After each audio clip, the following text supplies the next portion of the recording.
is SojuTalk, your weekly shot at K-pop. We're coming at you with a super spicy episode 223, and we are recording on February 6th, 2023. I'm Doug, and joining me today, we got Warren. Hey, what's up, everybody? And Anita. Hello. As a quick reminder, check out SojuTalk on your favorite podcast platform, sub to us on YouTube, and join the SojuTalk Discord and be a part of the nation.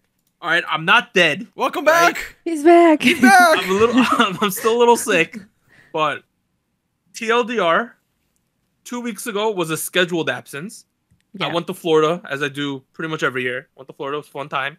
It was like the least busy it's ever been. So apparently, if you want to go to Disney ever, and you want to go where there's no crowds, go on the third week of January. I went to Epcot. I got to ride the new Ratatouille ride. I only waited 5 minutes to get on that. Oh my God. I rode the Elsa ride. I only waited 25 minutes to get on that. I even got tickets, and I got to go on the Guardians of the Galaxy roller coaster. I did all of them. It was fantastic. Oh, wow. Nice.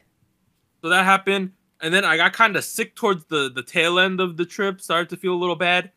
Came home, but I was COVID testing the whole time. I don't have COVID. I think I have a sinus infection. So at this point, I feel okay. I just cough decent amount. So if I cough, I'm sorry. I heard it was a ramble fest up in here. My sister said, you need to join the podcast today to get them to move to the next segment. That's what she said. We have a lot to say. She didn't say it nearly as mean as that, but that was the TLDR. We tried. We had a timer. We had a timer going and everything. Yeah. I heard, like, you know the Friends joke, pivot. I heard you guys are great at pivoting. That's what I heard. So I'm here now. We will have great, fantastic, majestic pivoting this week. What? We're covering 3 songs. Viviz's Pull Up, Taeyeon with Nights into Days, and 17 BBS or Busoksun with Fighting. All right, the first one is Viviz, formerly known as the majority of them were G-Friend, and now they are Viviz. They are from BPM. Last 3 songs, Rum Pum Pum, Love 8, and Bop Bop. How do we feel about this song? It is a song. Yep. It's not that great. Like, I'm straight up here. Like, I like Viviz. I thought that Bop Bop was a really good song. Right? I was about to say that's been the highlight so far for me. Yeah. I mean, I felt when they came back with Bop Bop, I felt that there was a bit of a need to not do that forever because that was the trend and the meta at the time. So if you look at VVZ's whole discography and their career so far, it's been like they've been trying out different things. This is also a part of I'm trying something new and different from, the last stuff, which was a bit of a summer track. I don't know where they're going. It just comes off to me. I was listening to it and I was like, this feels familiar. This feels a little dated. And I figured out what it was. It sounds, the trumpet part, the bump, bump, ba-da, bump. It sounds just like Ihyori's You-Go Girl. What? And once you hear that, you cannot unhear it. And it ruins your experience the rest of the time. I rest my case. Well, I mean, I think having like a brass loop like that is a bit of a dated trope in K-pop to begin with that I didn't enjoy to begin with. Like, a more relevant example is probably Momoland, because like that was their thing, like having like a funky, synthy, brass sounding loop as their chorus. That was their thing. It is kind of interesting that they just kind of played it for the first time when it happened. And then the second and third time around, they're like, oh, we're going to rap on top of it now. Which is like, I was like, okay, that's an interesting arrangement choice, I guess. I thought it's probably to save time and make the track a little shorter than it probably was before. But I don't know. I'm not sure what they're trying to achieve with all these choices. It just felt like... It felt like there was a lot of things they were trying to do that didn't really go anywhere. It didn't feel like an upbeat song. It didn't feel like a groovy, chill song either. Like, one of the things in the marketing copy that they pointed out was that, this track is supported by the backbone of a very groovy bass line. And I was like, is it groovy? Like... I mean, it's there. Like, there is a bass line. Like, like... I would consider it more mopey than groovy. I don't know. Jeez. A little mopey to me. I don't know about that. I'm here with the spice, like... Yeah. I like the kids. I think they sing... They do their parts fine. My big issue is with the song, not them. I agree. I feel like... To me, I feel like it was... the beat itself, right? It doesn't really go much anywhere. Like it stays in one level throughout the whole song, right? And I feel like by itself it's not super interesting. Like it's not something that you feel like you want to hear again and again because there's not a lot of stuff going down with it. So I feel like that affected the vocals as in like certain sections where I feel like this is kind of dragging on because of the instrumentals, right? Where I feel like if you had diversified it a little bit more, it would have made it more interesting, but that wasn't the case. I think the other direction they could have gone in is like, so you're talking about how like they could have made it more K-pop, right? With all these dynamics and like exciting moments and like transitions and like bringing energy. The other thing they could have done is like take away more energy and make it more chill and like groovy and kind of do what Oh My Girl did for their last comeback, which, you know, it wasn't my alleyway, but like, you know, it is an alleyway that they could go up of. But at the same time, it didn't feel like they were fully committed to that direction either. With the whole, like, that's, I agree, right? yeah. You know what I mean? Like the whole brass synth loop in the chorus, like, dum, bum, bum, bum, like that thing is like, you know, like, I'm not seeing Yori, I'll be honest, but I understand the sentiment. You don't hear it? You don't hear... No, I hear it, but like I don't think it sounds particularly similar. I think it's the It's the beat. It's the cadence. Right, It's the rhythm. cadence. Yeah. It's one of those songs where it comes in, I'm like, girl, you go, girl. Da-da-da-da-da-da, girl. Over and over again when it comes in. Uptown, funk you up. Uptown. Oh, you're true. That's that true. too. That's That true. too. Yeah. I don't know. I just felt like the combination, like they had a lot of good ingredients. Like the members are also a part of that. We know they're talented at this point. They've been in the industry for like almost 10 years at this point. Good lord.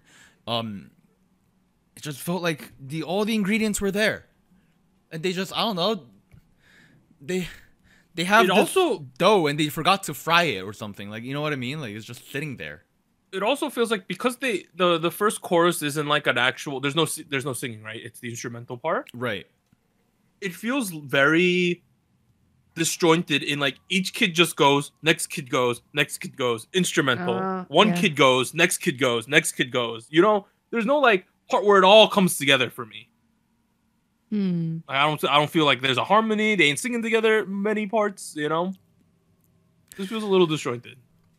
I do wonder, right? Like, don't get me wrong, they're talented folks, but like this combination of three kids, Shinbi, Eunha, and Omji, I don't know, it feels like, especially in this track, something that one person is doing could be replaced by the other person, other than maybe Omji's rap section in the chorus, which happens typically after Shinbi's. But yeah, it's like, why, you know, it feels like they're just taking turns for the sake of it. I do agree with you on that. Can I make okay, I'm going to make an aside here. I'm going to ramble. I'm going to have a ramble fest fest over here. Oh, Your turn, Doug. I want to talk about a 4BG member, Yerin, right? Okay. I get KBS World as one of our TV channels here, right? We pay extra for some Korean channels. Okay. She is in the lowest budget commercial I've ever seen in my life.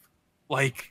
What? For like, what? For what? Number one, no, like... So, when you watch that TV show, we get Korean ads. Some of them are based in the US. They're trying to sell you products and stuff, right? Randomly. Right. Or there's like a store in Flushing. They want you to go buy clothing there from.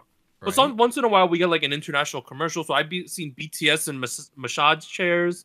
I've seen like some celebrities selling insurance. I've seen Park Chung-ho, the baseball player, doing a medical group ad, right? Okay. This Yerin ad is for some kind of cosmetics, but it's clearly just filmed in the waiting in like an office of her company. Like, it's the lowest budget. She's just sitting. She's like, use this BB cream, and she's like, wow. And it's like, it's in the room, like it's in the conference room. Is it? It's such a weird commercial. Okay. I don't know what's going on. I'm trying to find it. Because I've never seen this, right? But yeah, but like I get in here and I'm like, Jesus Christ, we're gonna do edit. There's no set. It's her in a conference room with some product, and she's like, yeah, I've yet it. Use this. Just wanted to say that. It would have worked better as I don't know why, but like whenever people do that, like I feel like it's like very appropriate for TikTok, but like whenever they do it for TV and it's like fully scripted and everything, I don't know, it's just it's a little funky. I ever find that, I'll let you see it, Warren. But it's like I'm like Jesus Christ. I kind of don't want to see it. I'll be honest. Like I'm, I kind of know where you're going with that. I don't know. I don't want to see it, sir. No. All right. So yeah, going back to BBC, this song just doesn't do it for me all the way, right? It doesn't. And I feel like it could have, because there were certain elements that I thought were really cool as far as like outfits and like a more, I guess, mellow, like not mature, but like not exactly what they were doing before, right? Like Papa was very colorful, like a lot of stuff going on. This was kind of in the more chill direction. Even the set that they used, I've seen Hayes use. It's the grocery store. Yeah, the small grocery store set. Yeah. The one they like to kill people in. Oh, did they? No, I don't know. That wasn't Hayes. That was the Sunmi. Somebody else. Anyway, I feel like the vibe is very like neon, dark, night, like that sort of thing. And I feel like, okay, it's interesting to see them do it, but the song was not that. I will admit, like this is one of those cases where I feel like the music video was a little more high budget than the song itself. Yeah, like don't get me wrong, they had cool choreo. Like the set was pretty cool. I mean, sure, like it's a set we've seen before, but like it's a set that works, you know. This song screamed to me. So their last song was a Universe song, right? Yeah. Okay. This screamed to me like another Universe song. If you know what I'm talking about. Where like it just didn't feel like a proper title track to me. Do you not know what I'm getting? Hey, if you listen to some of these Universe songs, like there's a lot of these Universe songs, the color palette is very similar to this music video. They do like a purpley like tone to a lot of their stuff, like purples, pinks, that type of thing. That was their whole like color palette on the app, wasn't it? Exactly. Yeah. So this song really reminds me of another Universe song, even though it's clearly not. Okay. Yeah, I don't know. Sorry. The only Universe song that I can like think of off the top of my head is the one IZ*ONE did before they left. Fair. Wait, really? Huh? Didn't Rocket Punch make a Universe? Are they not our Universe? No, we're on Weavers. Oh, okay. Well, that's better. By the way. Yeah. Don't compare me with. Oh, I'm gonna watch what I say. Do we want to pivot? Sure. Pivot. Pivot. Second song. Taeyeon, Night and Today. She's from SM. Last 3 songs were I Envy You, Can't Control Myself, and Weekend. This is a song off of Nao's Ballad Pop City project. So Nao is like legendary tier male ballad singer, right? Legendary? I don't know. He's the legend, sir. He is. Okay, he is the legend. He hits like these impossible notes of how like high he sings as a singer. But like he's mostly known for like 3 things. One, he's like known as like the best singer in Korea, like vocalist. He has incredible range, both in terms of like key and like dynamics, and his tone is like so clear and like it's so soft and fuzzy at the same time. And all of these combined, you have this incredible ballad / songwriter / R&B musician / producer. He's America has Stevie Wonder. We have now. That's what you got. He's been kind of like in and out of the scene the last like 10 years though. You know what I mean? Like he just appears once in a while. He's like, one of those people who like you never like see on TV and stuff like that. He's very mysterious as a Korean celebrity. He just like appears, drops a banger, right, and dips for like 5 years. But yeah, he has a project going on. I'm assuming he produced this song, Nights and Todays. Yep. Fully produced by him. Nice. What a lad. And his you can hear his voice a lot too, in the chorus near the end, and which turns into a choir at some point.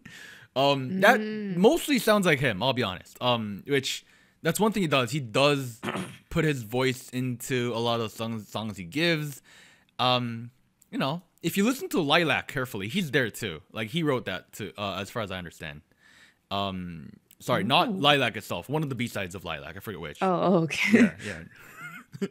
Yeah, he's mostly a ballad writer. So I think it was like the 5th track of Lilac, 4th, something like that.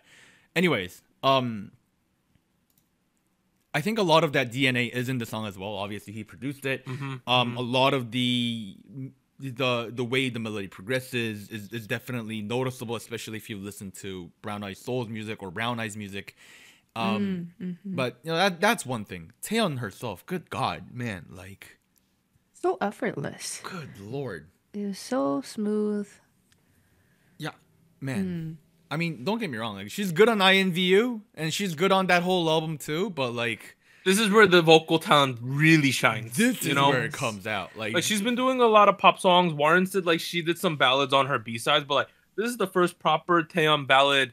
Like I wouldn't call this a title track, but like forward-facing song we've seen in a while. And boy, this is good. Yeah, it's good. I'm really biased, so like it's good. I enjoyed it. It's a ballad, right? Like. To hear more Taeyeon. No, it hits all like it hits everything that a good ballad needs to do, right? Like the production needs to be very clean and like not stupid, and the top line itself needs to flow really well, because a lot of ballads will make these stupid turns and like transitions because they have to, and it's not good. This one flows really well. Like if you notice the way it flows into chorus, it is so smooth, it's so buttery, and yet it's the chorus. It happens. It makes sense. It's just very classically structured. Right. You're not confused at any point. Right. Or like, oh, what's gonna happen next? No, this is how it was supposed to go. Right. It's everything happens the way it's supposed to. There's no twist or anything, but at the same time, it's not something you're sick of. No. And I feel like this song itself is like just really well written for Taeyeon as well. Like it's like. One thing I noticed about the lyrics, I don't know if you noticed, but one of the things she says, one of the things she sings in the build up to the chorus is like she's like, "들리나요?" Which, Doug, you know that song, right? "들리나요" from way back when, like 2009 was it? Like "들리나요" is like one of Taeyeon's ballads that really shot her into like popularity. Yeah. Like I probably know it by the English name, so continue. Can you hear me? Can you hear my voice? Something like that, I imagine. And like stuff like little bits like that. I feel like makes it clear that this song was written for this person. And it really just feels like she's wearing a nice, well-fitted suit, top to bottom. And because of that, she has all this room in this entire track to like bring out a lot of emotion and go from 0 to 100 at the right tempo. Whereas in a lot of pop music, you don't have time to do that. You have to just immediately go straight to 100. Like think of what she did with Got the Beat. You know what I mean? Like entire time. It was 100 the whole song. The whole time. 120. Just played, you know? I mean, and also like I feel like there's a time for that as well. But I like seeing her range in these sort of songs because I feel like for a lot of singers, right, when they have a really big range, especially when they can reach very high notes, right, the belting, it's sometimes you miss or you don't get to hear as much the lower register, like the more building up to the emotional points of a ballad, right? And I feel like that's kind of what she's really, really good at. I feel like the highlight for me in this song was towards the end when the song itself is getting to the peak of the emotional part, right? And I think there's a change in the key or no? It feels like it goes up. There's a key change, yeah. Right? And I feel like, oh, this sounds so great. And it works so well because she can do it. Like her vocal strength is there. So it just flows really well. Yeah.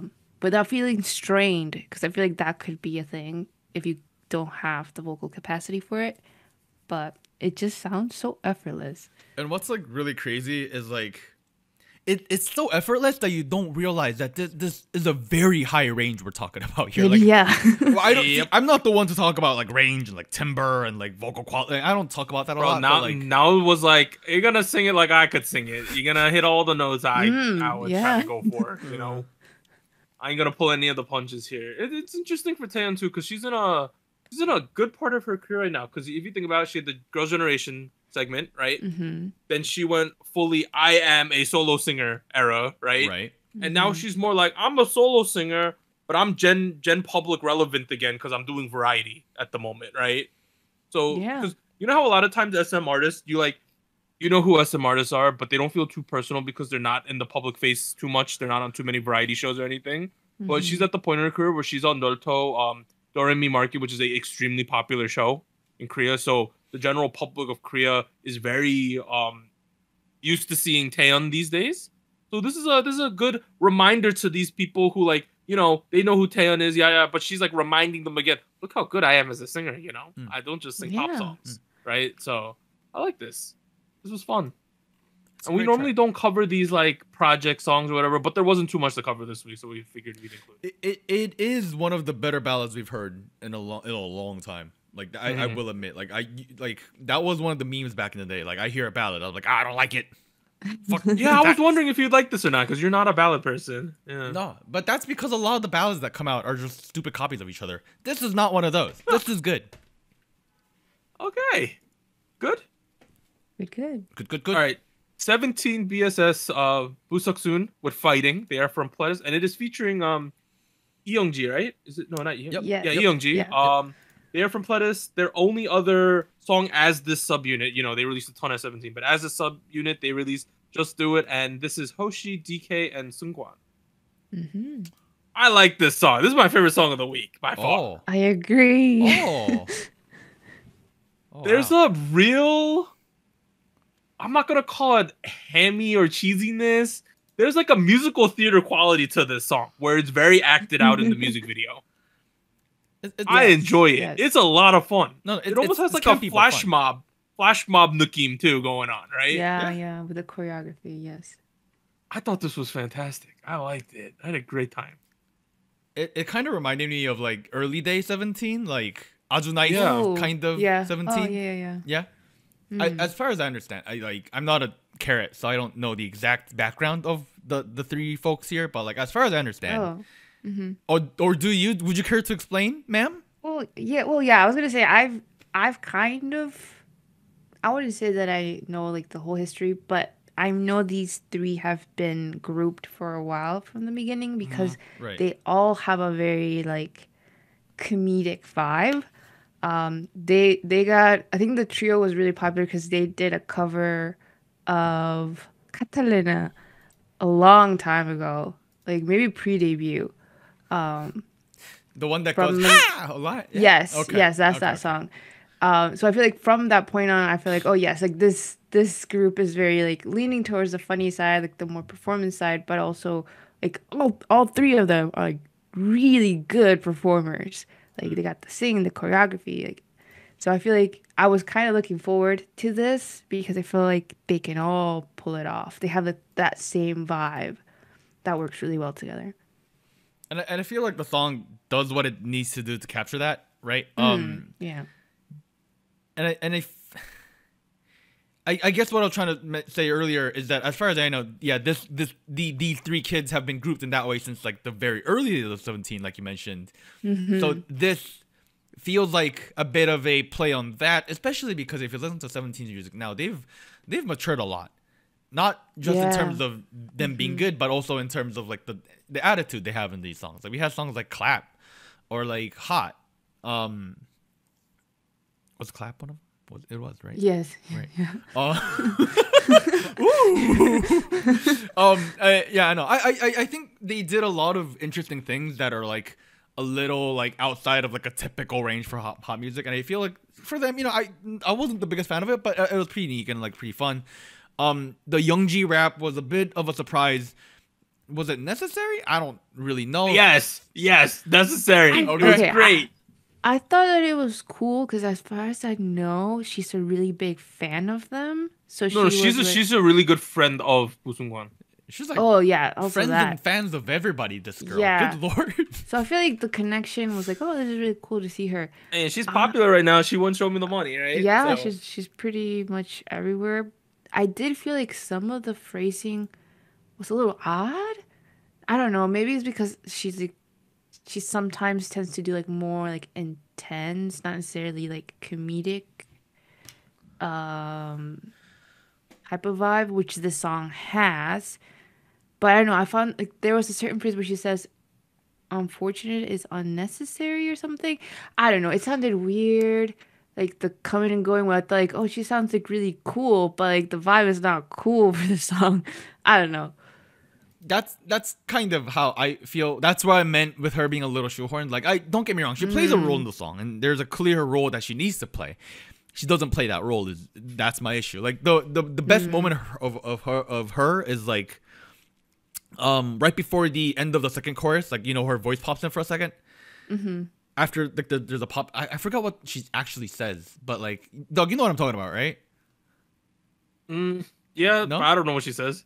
I forget what she says, but like right before she actually does her verse, she's like, yeah, or something. She's okay. I okay, think. right. Okay, right. Yeah. That was really, really cool. And then she starts doing her thing. And this is like the typical Youngji rap where she's like very speedy and like all these flows are very tight. Which is good. That she's really good at that. But at the same time, I know she's very capable of doing the other thing, you know, a bit more groovy and a lot more vocalistic, if anything. And that's what I feel like would have been a little more appropriate rather than doing the you know, that kind of thing. Y'all are bugging. It was fine. It was fine. It's not like the song like died at that point. It's not. Like no. Oh, it went into the piano section right after, which was also fun. Yeah, I didn't like that Yeah, either. slower down. You didn't like the piano? Let them cook, sir. Let them cook. Okay. I like that phrase these days. Let them cook. I let them cook. I thought it was fine, and I feel like this is the type of song that you could only do if you're a real veteran. If this was just some random group and they did this, I'd be like, "What are they doing?" You know? Yeah, I agree. You need to get the veteran privilege to do a song like this. I think, unless you're in a trolley subunit or something like that that's meant to be trolley, which this sort of is. You know, I think it works in that capacity. But like an average group could not do this. But I heard one of the mods on the server, Koala, she mentioned at some point in her conversations with people on the server that this was meant to be all the kids at one point. What? And then, like a full. Yeah, it was gonna be all of them. But then it became the subunit. I think that was a very smart decision. Yeah, it I works agree. with 3. Yeah. I don't know if this would work with however many kids there have these days, 11, 13, whatever it is. 13.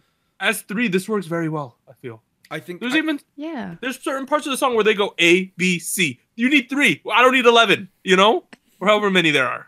It works with 3. It felt like I thought this worked for them. it was like the energy, but concentrated into like 3 folks. You know, like I did think the choreo was really cool, like especially in the chorus, where the 3 of them are like kind of looking at each other, and then they shift to the other side. Do you know what I'm They talking did it about? live. Yeah. That was really cool. I don't know what it was, but like, does that have a move name? Not that I know of, but it just Okay. their positioning is always like triangular, right? And I feel like that really worked.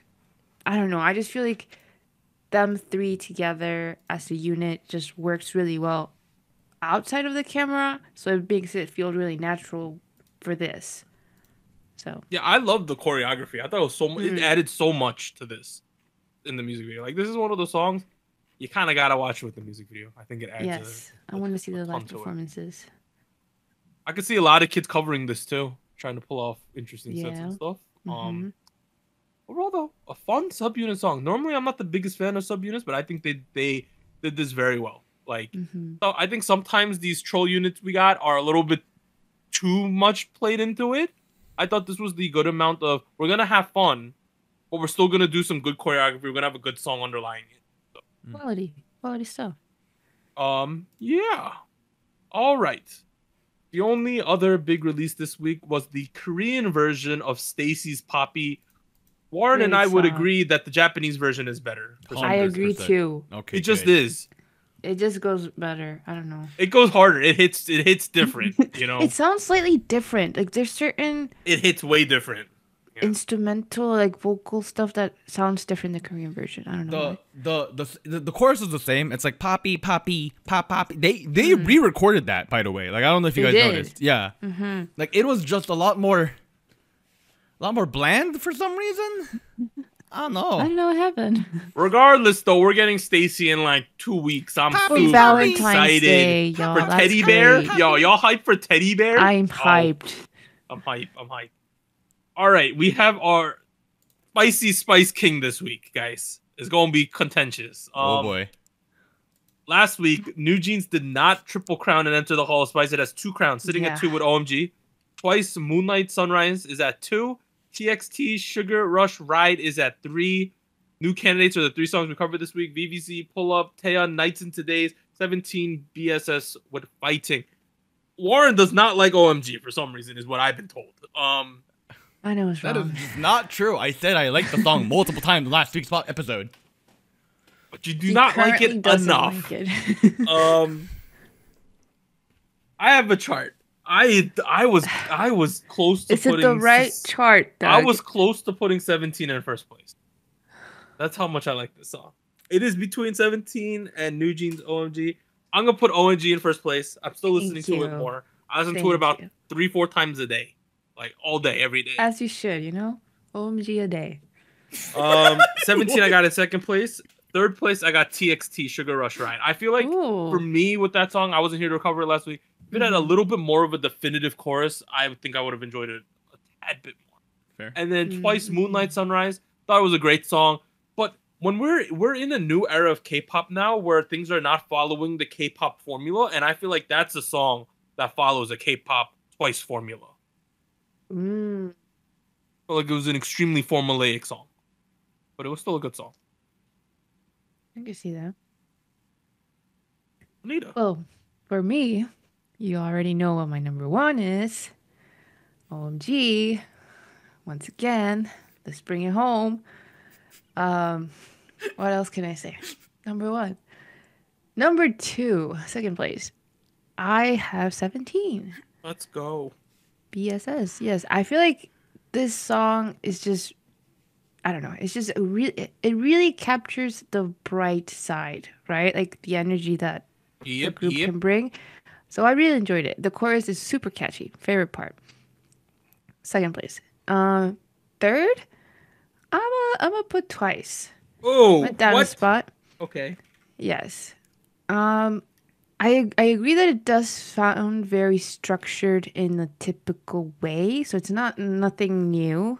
But I enjoyed their more sunrise. Yeah, I enjoyed their more Western sound that they were trying out though, because I don't know if it felt that they. I'm excited for the next release though. I think it's in March or something, but I'm excited for that. That's it. Warren, do you have Twice in first? I'm assuming. Wait, why would I have Twice on first? Twice is not on my chart. Twice is not on my chart.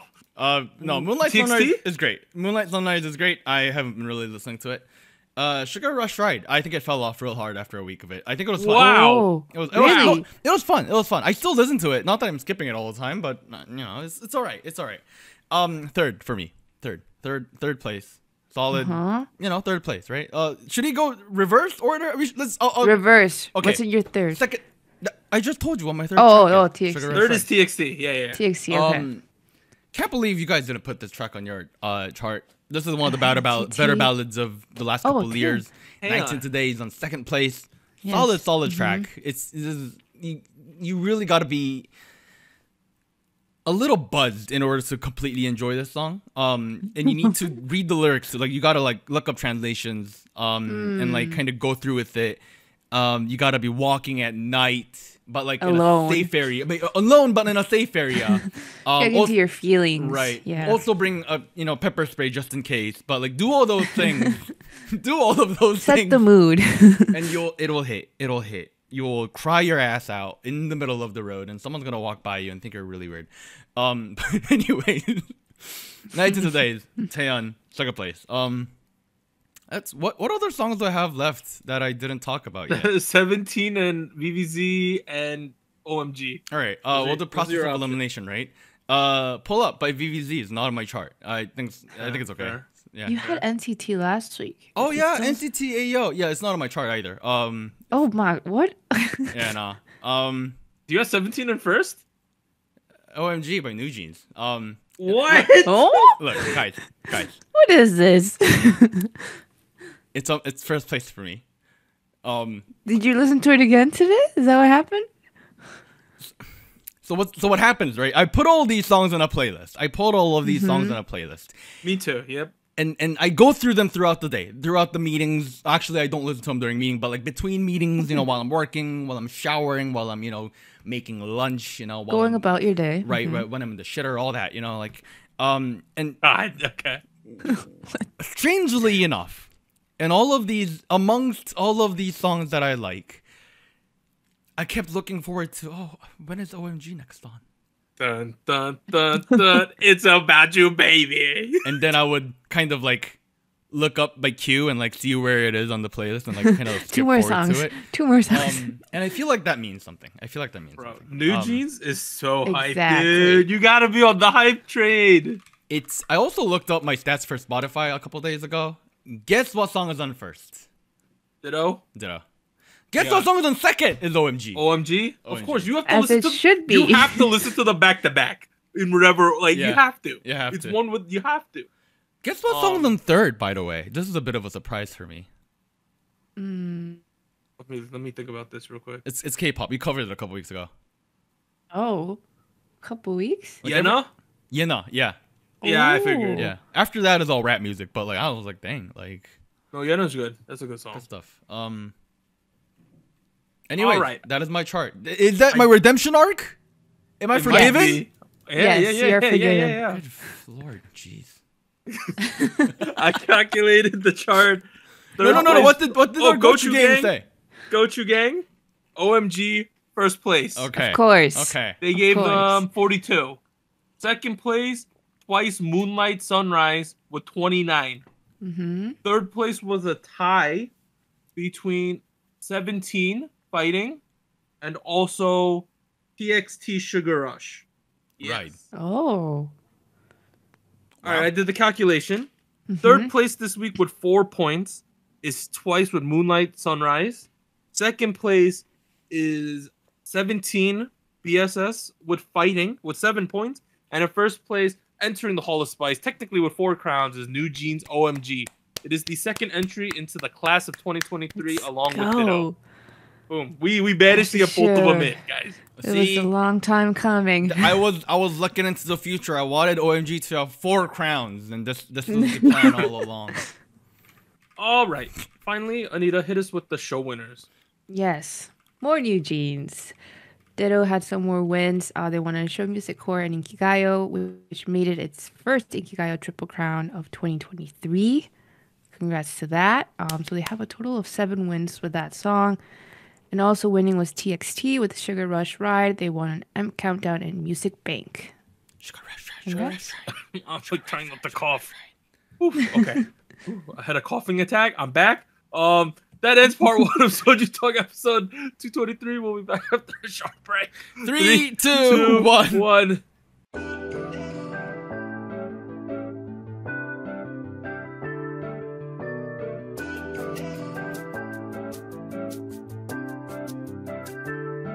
Hello, SojuTalk Nation. This is Anita here with a quick PSA. If you would like to support SojuTalk Kpop Podcast, please like, subscribe, or follow us on whatever platform you're using. And consider joining our Patreon at patreon.com/SojuTalk or donating to us at paypal.me/SojuTalk. On behalf of the crew and myself, thank you. Now back to our regularly scheduled episode.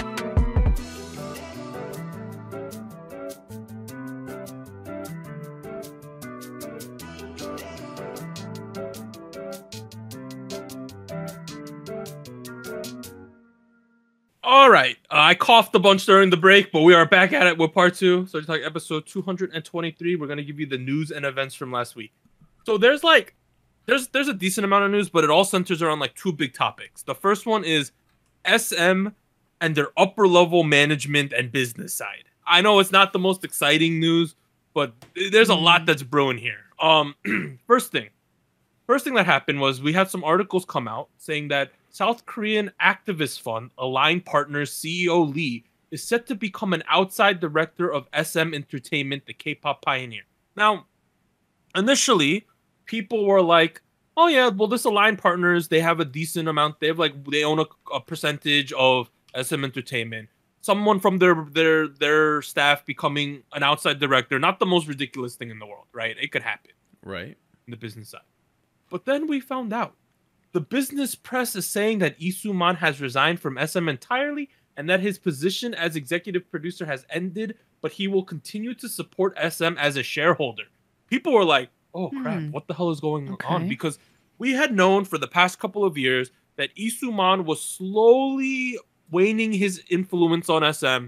Some of the components that he had made had slowly been ending, and he was more or less going to cash out. We kind of knew this was going to happen, but it was a very slow process, and no one thought it was really going to happen like too suddenly, but boom, apparently it has happened. So let's go down into the comments. This is a thread here by TMI Kpop on Twitter.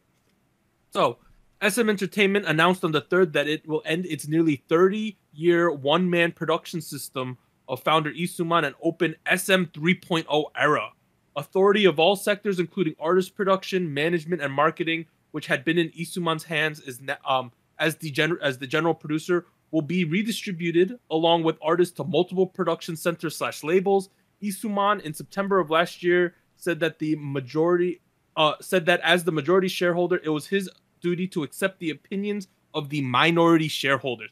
So that's all business jargon. Basically, the main thing you got to know here is that they are changing how SM is fundamentally run as a company.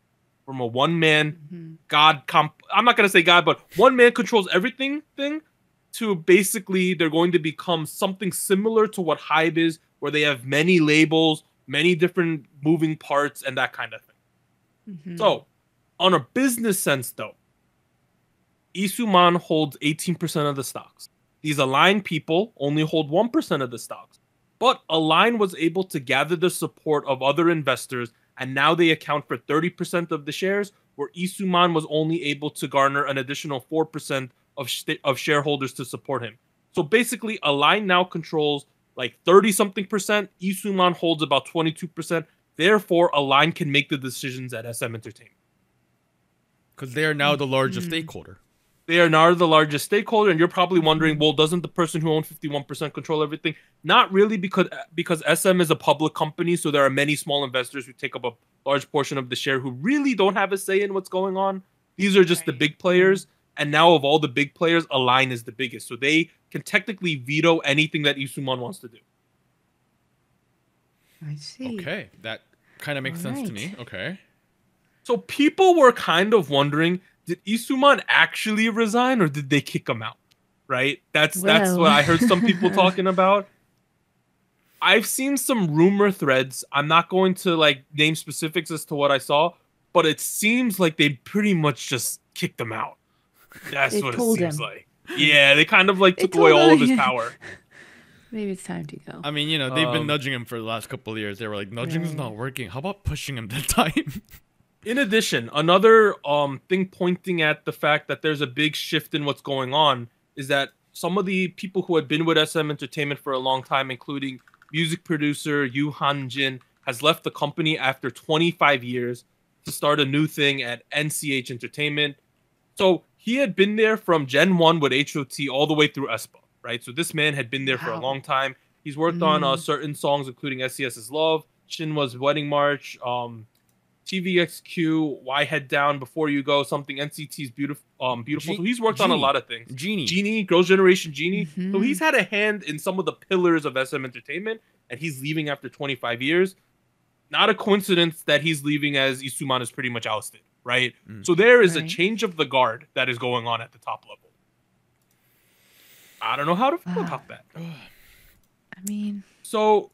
going back to what they meant by this whole like multi-label thing, all that other stuff, right? Basically, they released the video on the 3rd, right? With the two co-CEOs of SM Entertainment. Ironically, one of the guys is Lee Soo-man's nephew, so people think there's a family conflict going on there too. Oh my God. Right? So that happened. They released these images like this. So what they want SM to do, they want a multi-label for maximization of IP profitability. So more or less what they're saying is, we need to expand to have multiple labels in order to make the maximum amount of money, is what they're saying. So what they want is they want SM Entertainment with their CEOs. They want multiple production centers, right? Then they're going to debut groups under multi-internal labels, but then they're going to start acquiring other companies, right? So similar to what HYBE did with like Source and Pledis. and they want to transfer their in-house artists into their own independent labels as well. So they want basically SM to be the big umbrella, and they want to have a bunch of other K-pop companies producing groups and managing groups under them. Right. This is very different than what SM has traditionally done. It is. Now, I know SM has acquired a couple companies like Woolim in the past, but they have never really like said like Woolim under SM or something like that. Right? That was an investment partnership. Nobody owned anything at any point. Exactly. So they want to switch everything that SM is known for in a business sense. How do we feel about this? I mean, SM has done similar things, right? Label SJ is the direct example that I can think of off the top of my head, which exists for different reasons, right? Label SJ, for those of you guys who don't know, is the label that supports everything that Super Junior and their individual members do. And it was founded because Super Junior was like themselves. They were like, hey, we have a lot of people. We have a lot of stuff we want to do. SM is too small for us. Can we just get the money from you guys and just run our own thing? And yeah, it seems like that was the requirement for them to resign. They pretty much demanded to do that. Right. And it seems like other groups might be going a similar route, not because of the reasons that I mentioned for Super Junior, but more so because they want to focus down their energy a lot more and their time a lot more for each individual IP. For us, that's idols, each artist, each group, really, or soloists. Also on the bottom, you can't really see it on the screen all too well, but it says acquire labels, expand the music genre spectrum to R&B, hip hop, etc. That kind of screams to me when like Hybe bought Zico's KOZ to have some more rap influence. That seems like what they want to do in that. Right. They want to buy different labels that do different genres in order to diversify the portfolio of music artists they have under the umbrella. And that's, from a creative perspective, that's always concerning, right? Because the idea of someone else coming into your creative process with money and saying you're gonna do things the way we want now that's always a little flippin' scary, right? That being said, Hybe, for as far as I understand, at least with Adore, Mr. Bong has kept his creative input outside of Adore, apparently. Right. The way SM runs Mystic Story. So Mystic Story is another company that is under SM Entertainment's umbrella. Not a huge umbrella at the moment, but they're under there.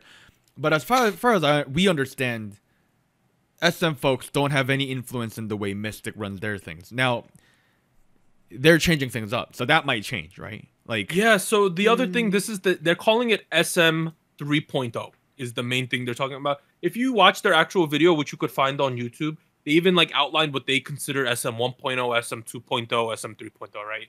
But basically, they want to now debut 2 teams a year under SM. Previously, in the last generation, what they're calling 2.0, they were on average debuting a new team once every 3.5 years. Yeah. Under 2.0, they were releasing 31 albums per year on average. Now they want 40 plus. An IP release delay rate, I don't really know what that means, some jargon there, but it was 25%. Now it's 5%. So I think that was the amount of things that were delayed in their process of releasing stuff. So they want way less things delayed. They want to release a ton more. They want to debut a ton of artists. That's a lot. Additionally, they gave us a 2023 IP release plan. They want to debut 3 new artist team plus 1 solo artist, release 41 music albums, and they have a sales target of 18 million albums. Oh, God. That's these numbers. Yeah, so they want to increase the albums they release by like 33%. They want to sell like 33% more albums, and then the artist they want to debut, it's this new girl group. Virtual artist, which is Novice, which we heard they want to debut Novice, right? Novice. NCT Tokyo and new boy group all in 2023 is what they're saying. So something different than NCT? Yep. Yeah, there's apparently, Anita, NCT Tokyo and a direct new boy group. It's gonna be TNC. And this image is directly from their PowerPoint. I did not make this up. This is from them. Right. Yep. This is a lot of things. Look, this is ambitious. Don't get me wrong. Yes. Look. Okay. So let's break this down, right? They have a team of people. One big team or maybe 2 big teams. They're working with like 8 different folks. This AR team, 2 AR teams, 3 AR teams, whatever. They're all managing lots of people. They're gonna split those up so that each artist gets 1 AR team, or less is focusing on more. Sorry, less is focusing on less. That's always great, right? Have those people be able to work on projects long term, work on each IP long term. That's always good stuff. But that doesn't necessarily mean you're capable of pushing out more stuff more quickly, faster. Mm-hmm. Let's say they do. You know what? I'm already gonna put out there that it's very ambitious and very risky to just ramp it up like that all of a sudden. But they're kind of held to this plan now because they literally said, right? Yeah. They're held to this now. That's crazy. All right. We have to see Novice now. Let's say they do it. And you know what? Let's assume the best and assume it's not half bad. That's not good for us. That's the best. Not half bad. That's not good for us. Let's be honest here. Think about it. We're seeing a market that's pretty saturated already. We have a company that's already on their way to kind of monopolizing a lot of aspects of this industry. And we have another big company trying to replicate that. They're trying to catch them. Yeah. By doing the same thing, which I've said this before. Not a great move in terms of creative output. Let's be honest here, guys. Creative output thrives off of competition. And the difference is that Hive had bought all of these other companies that have staff ready to work on things. SM's doing it all in-house at the moment still. They haven't acquired anyone yet, right? Well, we don't know who they're talking with behind the scenes, right? Like True. Right? Like maybe Willem's like ready to come back to SM. Who knows? Let's just put it this way. B-Lift with like Enhypen or like Adore with Nujis, we kind of knew. They're like, we have these new people who are going to work on this thing. Exactly. Right? Exactly. Like, we knew who the teams were. We knew who was running the teams or what it was going to look like. We knew already, right? This is kind of just all in the dark. We're going to get these new things. And this is where I'm concerned. It's like, sure, 3.0, give it a fancy name, like we did with Rambo Fest, do what you want to do, right? Make it all cool and shiny and fancy. But like, do you have the infrastructure for that already?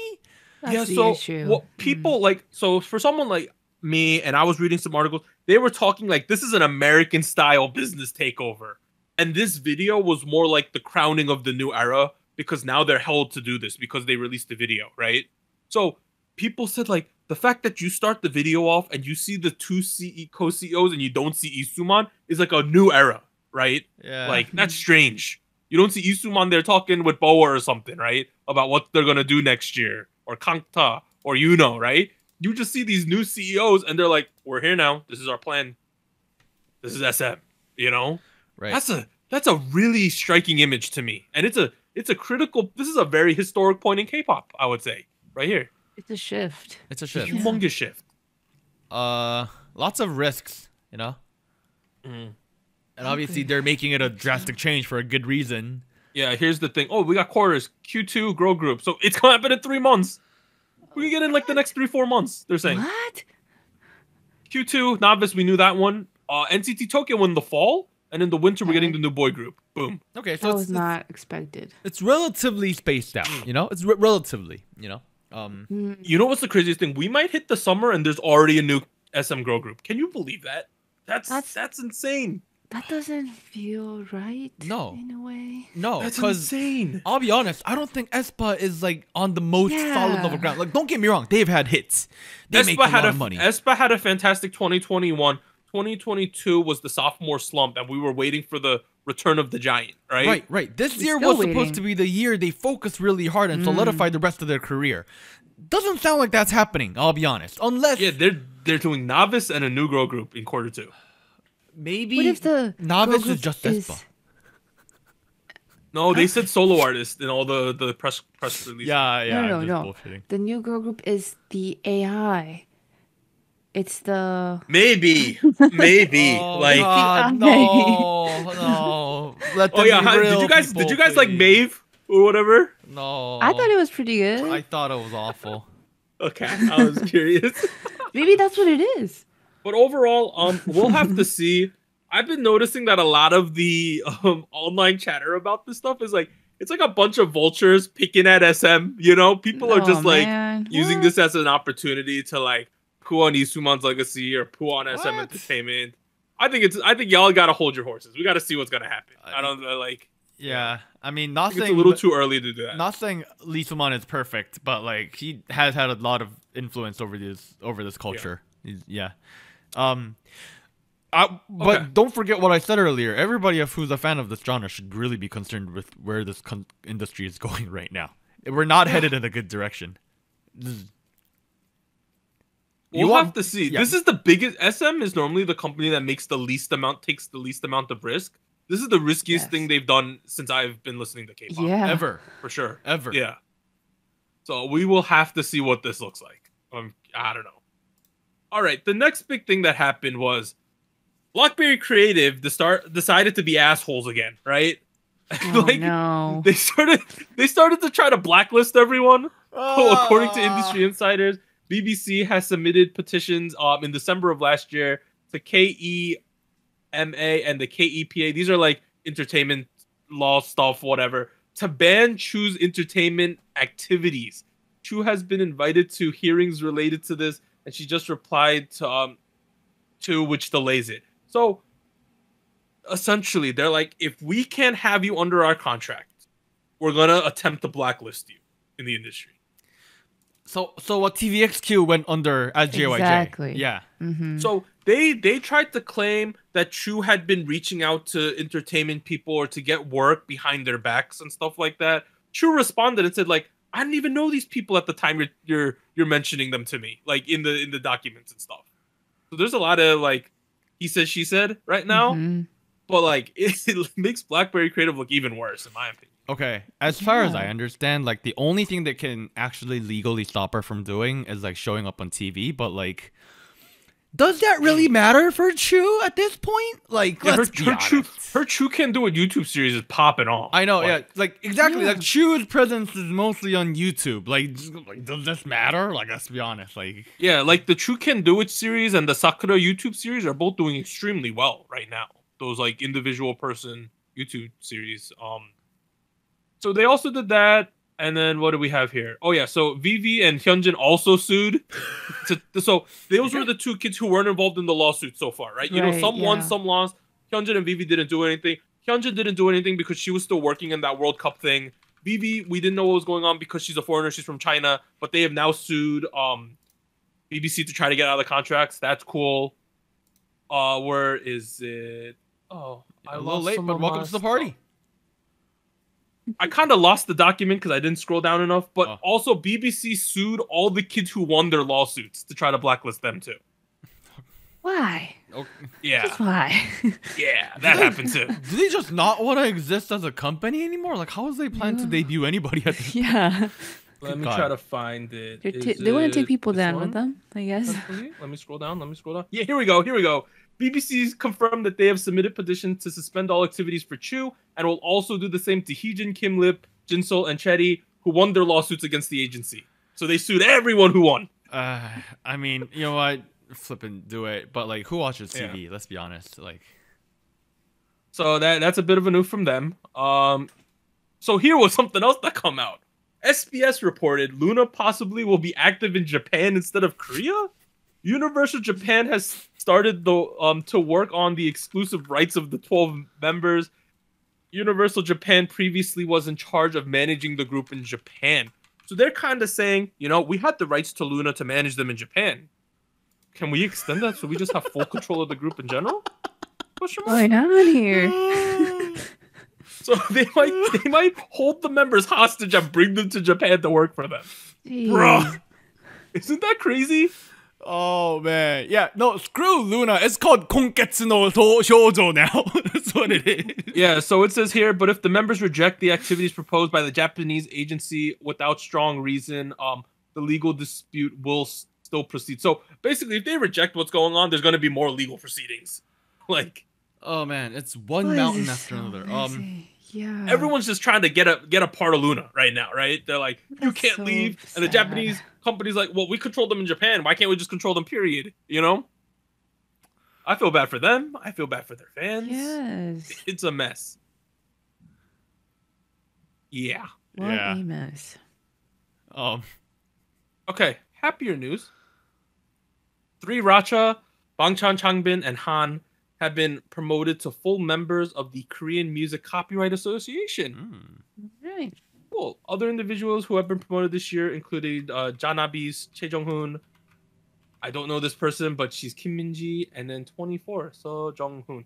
So basically, this is when you have produced enough songs, you get added to this copyright association. So this is a big recognition that, man, you are a good songwriter. You have lots of copyrights. You're a pretty big player in the game. So that's good for them.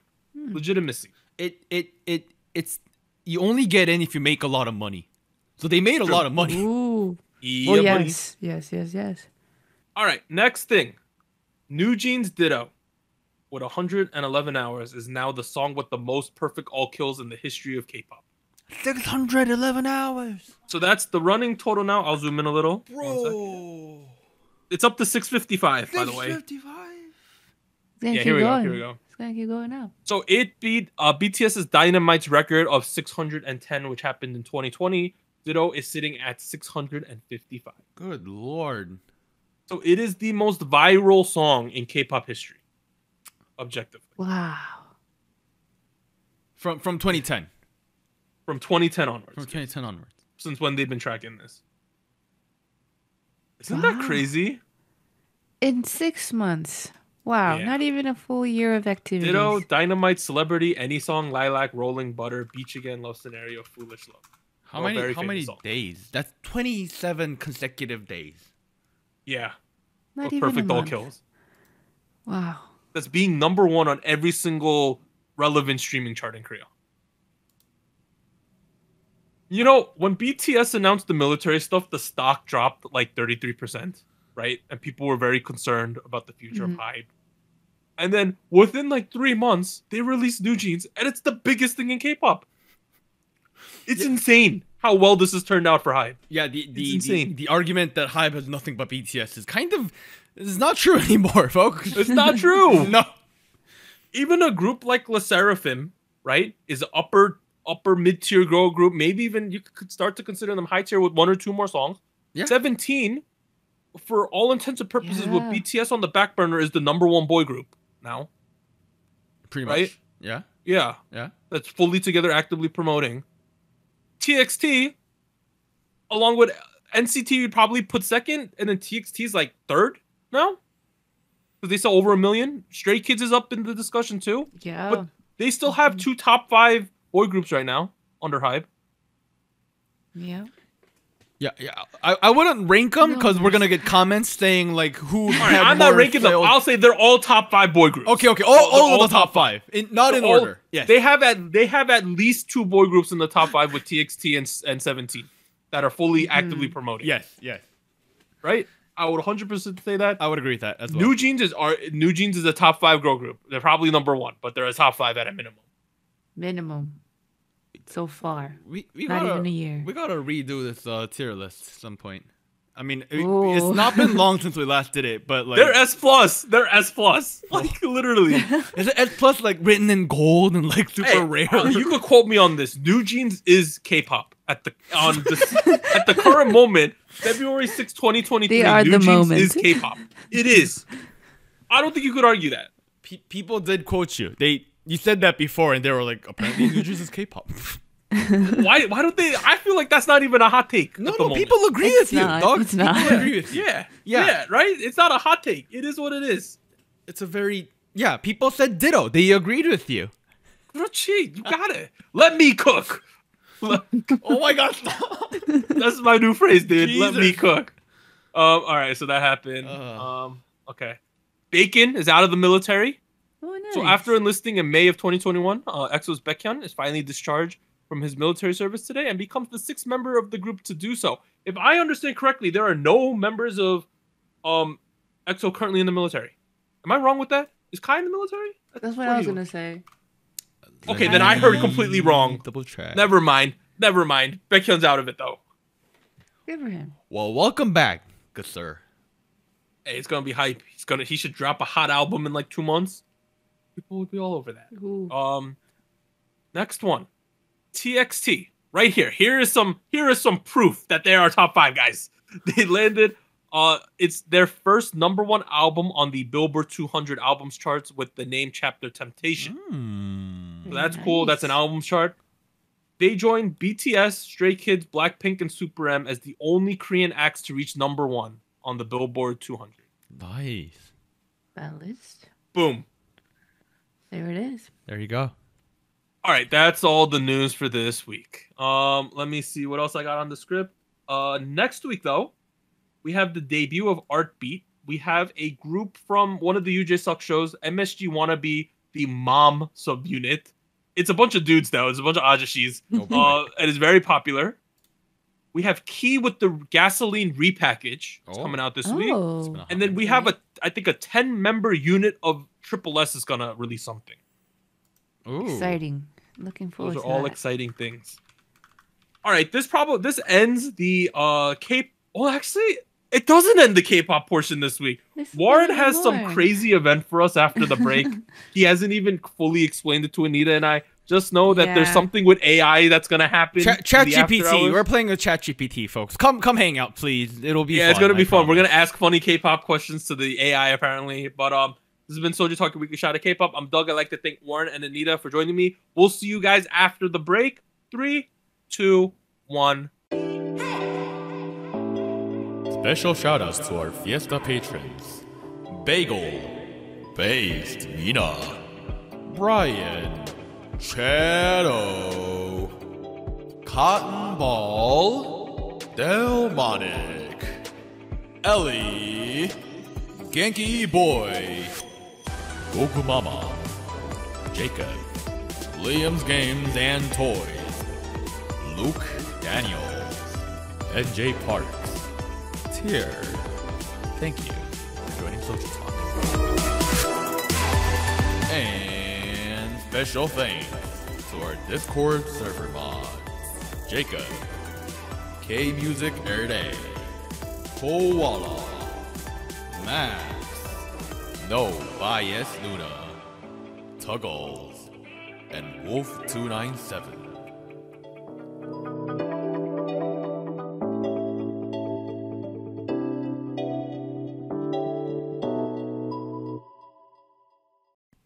All right, we're back. I'm just gonna start this thing without timing ourselves. So, what is Chat GPT for the listeners at home? Like, my parents would have no clue what this is. Here is what's up, especially because Anita actually doesn't know what this is. ChatGPT. I actually don't. Right. ChatGPT is a language model AI thing.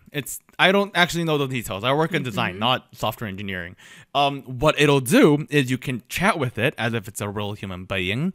It's not perfect, but like you can ask questions, and it's like smart enough, like it's like decently smart enough to like answer your questions.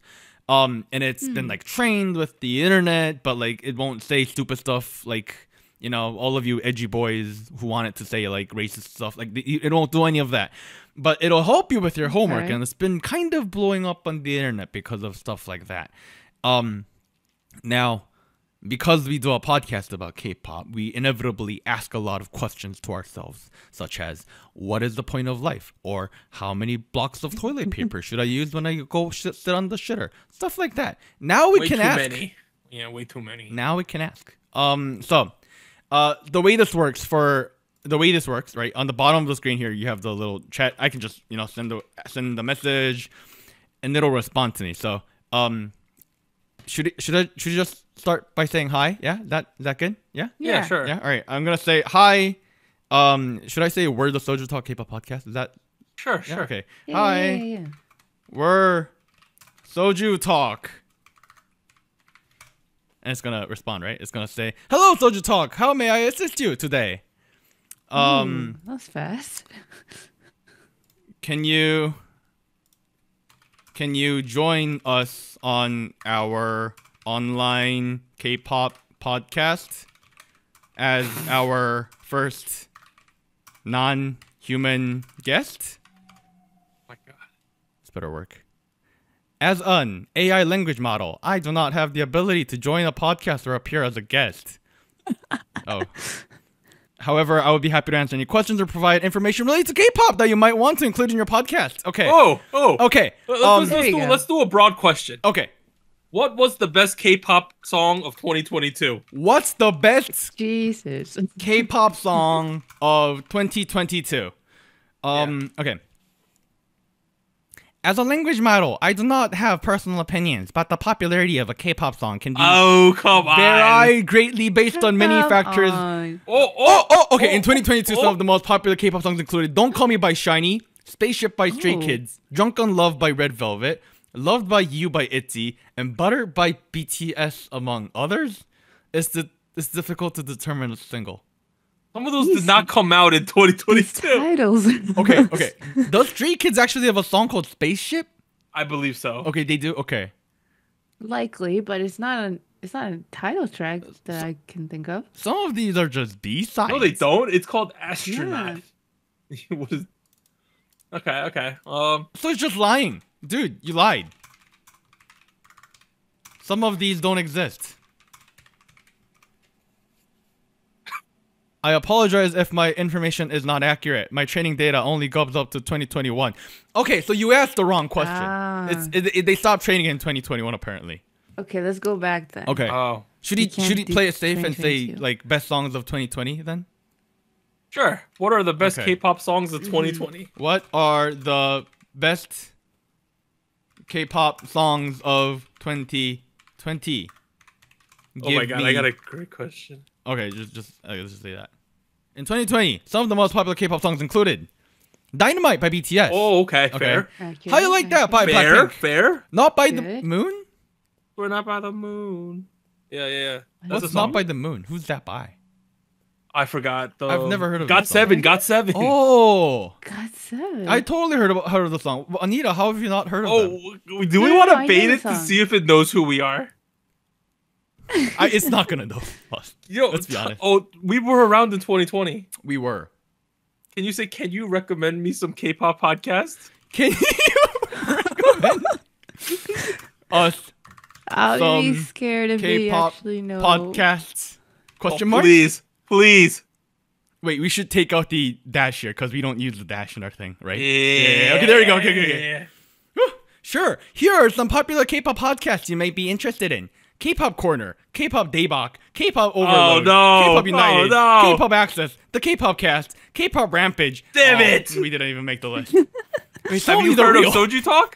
Have you heard of SojuTalk? Wait, why is SojuTalk not on your list? Question mark. Are we not good enough? Question mark. Here, I'll add like a sad face. I apologize for not including SojuTalk in my list. As an AI language model, I don't have personal preferences. Hey! It's definitely a great podcast, and I'm sure many fans of K-pop would enjoy listening to it. Keep up the great work. Oh, thanks. Wow. Oh, Thank you. Thank man. you, Chad. I appreciate your validation. This is crazy, dude. You're welcome. If there's anything else I can help you with, please don't hesitate to ask. Have a great day. Can I ask a... Oh, wait, it doesn't do... Does it do opinions? Will it give me an opinion? We can try. Like, is pineapple a good pizza topping? It's so random. I'm curious. No. The answer is no. Pineapple a good pizza topping? The question of whether pineapple is a good pizza topping is subjective and depends on personal taste. Okay, yada yada yada yada. Ultimately, the best pizza toppings are the ones that you enjoy the most. Damn it! What a diplomatic answer. Okay, all right, fine. Okay, how about this? Are cherry tomatoes a benefit to human society? Question mark. God, that's a bait question. Cherry tomatoes can certainly be considered a benefit to human society in many ways. See, Anita, AI has proven that you are wrong. Oh my god. It was a full essay. Look at this essay. They are good source of vitamins, minerals, and This is why people are using it for homework. Yeah, this is why people are writing their essays with this. Anita, do you have any questions you want to ask our AI overlord? I don't know. I mean, it seems like it's just using facts, right? So you ask certain things and it would try to give you factual information. All right. I'm going to ask, can you predict when the next Rocket Punch comeback will be? been a hot minute, I'll be honest. It has. I'm sorry, but I'm unable to predict the exact date of Rocket Punch's next comeback. The scheduling and timing of a K-pop group's comeback can be influenced by many factors, including their schedules, management, promotions, marketing plans, and their production schedules for their music and related content. Mm-hmm. So it knows that it's a K-pop group. You should ask them, who is your favorite Rocket Punch member?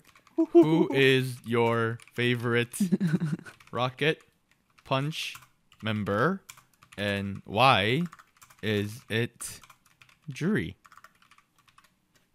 Oh my god, what a bait. As an A doesn't have personal preferences.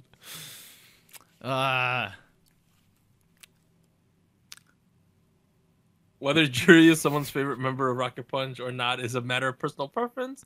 I cannot say whether Jury is the favorite of Rocket Punch for any individual person. You have bad taste. Read that out. I apologize if my lack of personal preferences or opinions have caused frustration.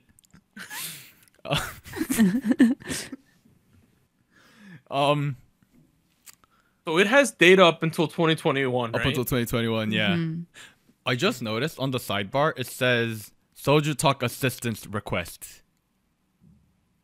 Oh.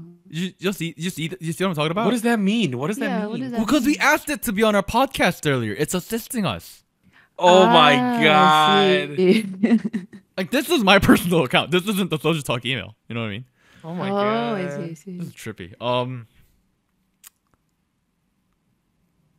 What else did we ask? What else do you want to know, Warren? Anita, don't you have anything blaring curiosities in the back of your mind somewhere? Oh, well, what was the question that we had last week when we were discussing genres? And right, so like, what determines if a song or a group is K-pop? Okay. What is the determining factors? What determines if a song or an artist is K-pop or not? Question mark. Oh, that's a good question. Yeah. Because we constantly ask this ourselves. Like, is Jackson K-pop? Is XG K-pop? You know what I mean? K-pop, or Korean pop, is a genre of popular music originating from South Korea. The defining characteristic of K-pop is its origins and cultural roots in South Korea, including pop, hip-hop, R&B, electronic, and rock. If they are produced and marketed as such, and if they have significant presence in South Korean music industry, this includes having significant following among K-pop fans, both in South Korea and internationally, as well as having a success on music charts. Oh my god. Oh my god. It is worth noting that the definition of K-pop can vary and evolve over time, and there is an ongoing debate and discussion among fans, critics, and industry experts about what qualifies as K-pop. However, the origin and cultural roots in South Korea, as well as the musical elements and marketing positioning, are the most commonly used criteria for determining if a song or artist is considered K-pop. So what it's saying is, if it sounds like K-pop and it's marketed to be K-pop, it's K-pop. That's what I'm getting. So essentially, if I call it K-pop, it's K-pop. That's what that means. But I like what it originally said about the cultural roots. It emphasizes that. I think that's like the first. How about you ask box. it? Can a song not in Korean be K-pop? Can a song written not in? How about just give an example? Right? English. Can a song written K-pop in English be considered K-pop? That's a good question, right? That's actually good. Yeah. Question mark? Because that's how I always define. Yes, a song written in English can be considered K-pop. Oh. While K-pop is primarily known for its use of the Korean language, it is not uncommon for K-pop songs to include lyrics in other languages, including English. It is important to note that a primary criterion for determining. Okay, it's gonna give us. It's giving us the same answer. It is, yeah. Okay. Regardless of the language used in the lyrics. Okay. Okay. All right. Okay. So actually, according to this criterion, is probably K-pop. Right? Ask that. What if you ask that? I don't think they're gonna know XG. Is XG? No, ask them. Do you know the musical group XG? Oh, That's the easiest way. Do you know the musical group XG? Question mark. I'm sorry, but I couldn't find any information on a musical group named XG. Yeah. Okay, so they It's don't know. too we new. Yeah. can't ask. Okay. Okay. Wait, no. New Jeans was 2022, right? Okay. Who was the hottest rookies of 2021? aespa. Yeah. Yeah. Do you know aespa? Do you? Wait, don't they know Rocket Punch? They're not. They're gonna know aespa. Do you know aespa? Question mark. I'm Yes, familiar with aespa. Wow, they know aespa. Okay. Now that I know who aespa, okay. Do you know? Okay, no, actually no. Who is the Black Mamba? Who is S? Oh God. Oh, I got a Network error. They broke it. Regenerate response. Wait, that's scary. The Black Mamba just broke the AI bot, dude. Jesus. It's that. Kobe Bryant is the Black Mamba. I told you, dude. You should say who is aespa's Black Mamba. Okay, stop speaking, sir. Okay. Who is aespa's Black Mamba? aespa, Black Mamba, is a stage name for the member Karina. She is a Korean singer and dancer. Wait, and a member of the K-pop girl confirmed? group Hey, aespa. if the AI said it, it has to The be AI true, said Anita. it is. Karina's the Black Mamba, guys. Oh. Okay, who is aespa? Who is aespa's novice? How do I spell that thing? Is that it? Novice. That's how you spell it. Yeah. Okay, who is aespa's novice? I'm sorry, but I couldn't find any information about a member of aespa named Novice. Nah, okay. That's amazing, though. So, Is it actually? Hold Has up. any? Oh no, it's has it been N-A-V-I referenced? N-A. No, it's N-A-E-V-I-S. You spelled it right. Yeah. oh, hold up. Did you say that the Black Mamba is Karina? My apologies. I made a mistake. Black Mamba is not recognized. It's not a. Okay, now it just took back its word. No, it's Karina. It's Karina. It's Karina. It's Karina. It's Karina. Okay. How does it know though that it's connected to her? Probably doesn't. It's making it up. Don't worry. No. It knows. It knows. What do you It mean? There literally- must have been something we It missed. pulled out the name Karina. Dude. We know. Yeah. Something went on there. Hey, do you know what the Kwangya is?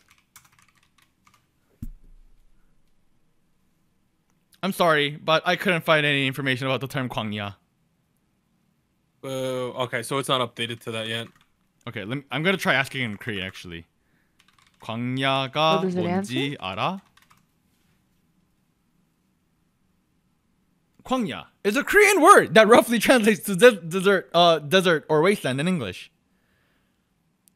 So, okay, it knows the English spelling, Yeah. but It earlier just it was doesn't like, connect it. yeah, earlier it was like, I don't know what 광야 is, but now it's like, I know what 광야 is. Tricky. So you do know.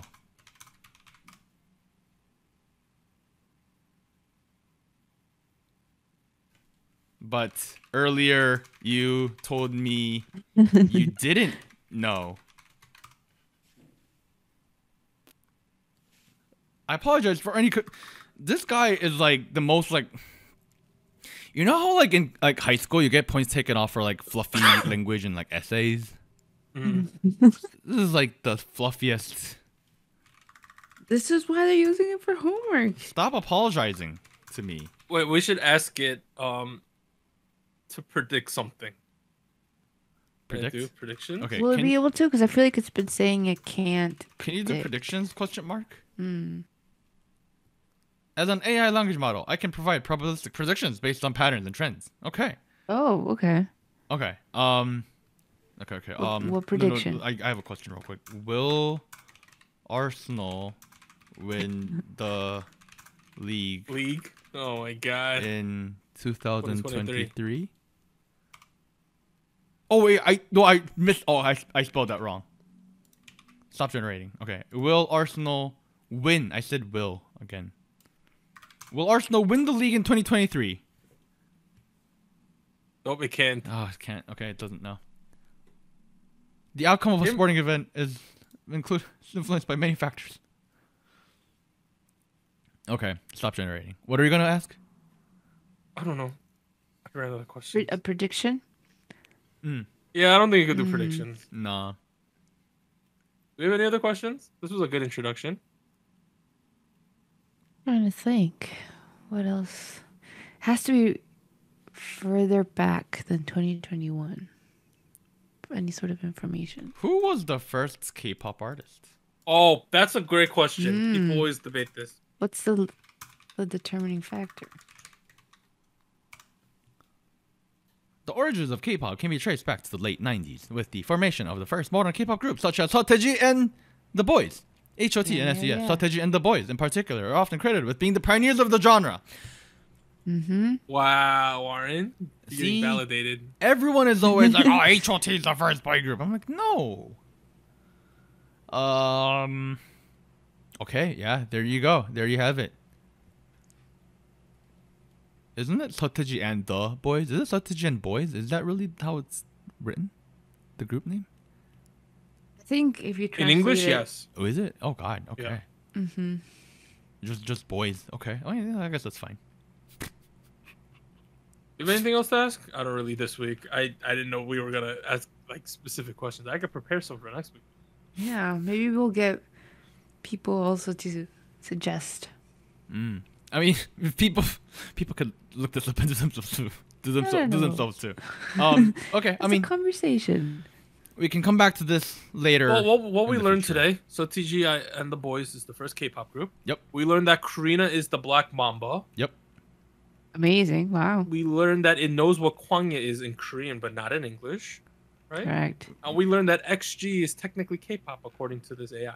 We also learned that cherry tomatoes are great. Yes, they're good for No. humanity or Yep. something. No. They are an overall benefit to the race of humanity as a whole, to its overall progress towards salvation. What? Okay. Okay. We just got a little culty over there.